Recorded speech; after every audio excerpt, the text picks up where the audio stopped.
തങ്ങളുടെ വിവാഹം കഴിഞ്ഞ് കുറേ നാളുകൾ യാതൊരു പൊതു ചടങ്ങുകളിലും എത്താതിരുന്ന താരങ്ങളാണ് ദിലീപും കാവ്യ മാധവനും. പിന്നീട് ഇരുവരും ഒന്നിച്ച് ചടങ്ങുകൾക്ക് വന്നു തുടങ്ങി. തന്റെ മകളുടെ പിറന്നാൾ ആഘോഷം സംഘടിപ്പിച്ചു. അങ്ങനെ സോഷ്യൽ മീഡിയയിലും അല്ലെങ്കിൽ പുറത്ത് സമൂഹ മാധ്യമങ്ങളിലൂടെയും അല്ലാതെയും എല്ലാം സജീവമായി തന്നെ ഇരുവരും രംഗത്തെത്തിക്കഴിഞ്ഞു. പല ചടങ്ങുകളിലും വിവാഹമാണെങ്കിലും മരണമാണെങ്കിലും അങ്ങനെ എല്ലാ കാര്യങ്ങളിലും ദിലീപും കാവ്യയും ഒന്നിച്ചെത്തിയിട്ടുണ്ട്. എന്നാൽ ഇത്തവണ ശ്രീനിവാസനെ കാണാൻ കാവ്യ എത്തിയത് ദിലീപിനൊപ്പമല്ല. കാവ്യ എത്തിയതിനു പിന്നാലെ തന്നെ അവിടെ നടന്നത് സംഭവബഹുലമായ കാര്യങ്ങളാണ് എന്നാണ് റിപ്പോർട്ടുകൾ വരുന്നത്. കാരണം കാവ്യ എത്തിയതിനു പിന്നാലെ അവിടേക്ക് എത്തിയത് മഞ്ജു വാര്യരാണ്. മഞ്ജു വാര്യർ ഒറ്റയ്ക്ക് കാർ ഓടിച്ചാണ് കണ്ണൂരിലേക്ക് എത്തിയത് എന്നാണ് അറിയാൻ സാധിച്ചത്. എന്നാൽ മഞ്ജു വാര്യർ എത്തിയപാടെ കണ്ടത് കാവ്യയാണ്. കാറിൽ നിന്നിറങ്ങി മുന്നോട്ട് പോകുമ്പോൾ തന്നെ കാവ്യ മാധവനെ കണ്ടെന്നും, എന്നാൽ അങ്ങനെ ഒരു വ്യക്തി അവിടെ നിൽക്കുന്നുണ്ട് എന്ന് പോലും താൻ ശ്രദ്ധിക്കാത്ത പോലെയാണ് മഞ്ജു വാര്യർ മുന്നോട്ട് പോയത്. എന്നാൽ മഞ്ജുവിനെ കണ്ട് വിളറി വെളുത്ത അവസ്ഥയിലായിരുന്നു കാവ്യ.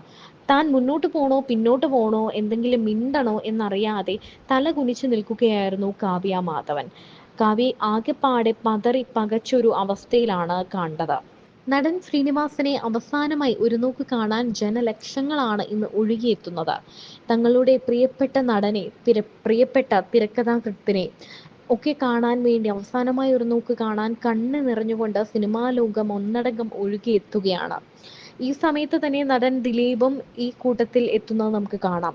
മാത്രമല്ല ദിലീപും ഭാവനയും ഒരേ വേദിയിൽ ഇപ്പോൾ ഒന്നിച്ചു വന്നിരിക്കുന്നു എന്ന വീഡിയോ ദൃശ്യങ്ങളൊക്കെ പുറത്തു വരുന്നുണ്ട്. ഇത് എത്രത്തോളം സത്യമാണ് എന്ന് നമുക്കറിയാൻ സാധിക്കുന്നില്ല.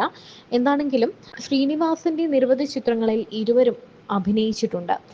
അതുമാത്രമല്ല ശ്രീനിവാസനെ പോലൊരു ഇത്രയും ലെജൻഡ് ആയിട്ടുള്ള, ഇത്രയും അനുഭവ സമ്പത്തുള്ള ഒരു നടനെ അവസാനമായി കാണുക എന്ന് പറയുന്നത് തീർച്ചയായും ഈ ഒരു സിനിമാ താരങ്ങളും ഒഴിവാക്കാത്ത കാര്യമാണ്. ഈ വേദിയിലേക്ക് മമ്മൂട്ടിക്കും മോഹൻലാലിനും ഒപ്പമാണ് ദിലീപ് എത്തിയതെങ്കിൽ ഒറ്റയ്ക്കാണ് ഭാവന ഈ വേദിയിലേക്ക് എത്തിയത്. ശ്രീനിയങ്കളിൽ അവസാനമായി ഒന്ന് കാണണം എന്ന ഒരു ആഗ്രഹം മാത്രം കൊണ്ടാണ് ഭാവന വന്നത്. എന്നാൽ ഭാവനയെ കണ്ട് ദിലീപ് പതറുന്ന ഒരു കാഴ്ചയാണ് ഉണ്ടായത്. ഭാവന യാതൊരു ഭാവവ്യത്യാസവും ഇല്ലാതെ താൻ ആരെങ്കിലും കണ്ടോ കണ്ടില്ലേ എന്നൊന്നും നോക്കാതെ താൻ എന്തിനാണോ വന്നത് അത് മാത്രം ചെയ്തിട്ട് പോകുന്ന ഒരു കാഴ്ചയാണ് കാണുന്നത്.